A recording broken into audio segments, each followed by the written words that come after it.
Pag pupunta tayo sa zoo, baby, ano na lang yun?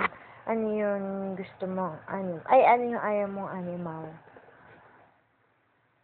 Elephant. Bakit? Ayaw ko. Kasi, ito,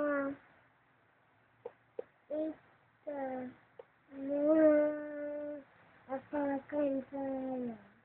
Apakan tayo. Ano ba mangyayari pag naapakan? Ipisa.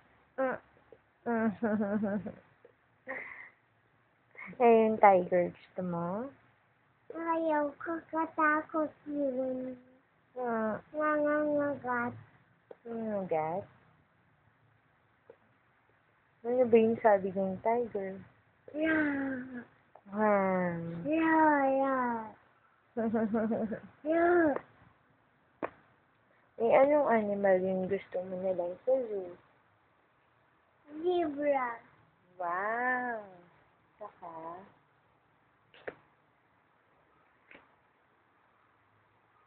Hirap niya kumakain ng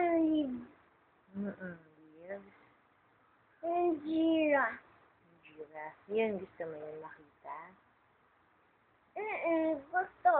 Eh, kasi niya, ang liit lang yung feet niya. Liit lang. Hindi tayo aapakan yun. Oo nga, no? Kasi si elephant, big, no? Big yung paa. Giraffe, small lang. Small lang yung feet niya. Eh, horse. Pwede sasakay tayo dun sa horse. Hindi ka matatakot. Sasakay na lang tayo. Sama sasakay? Sa horse?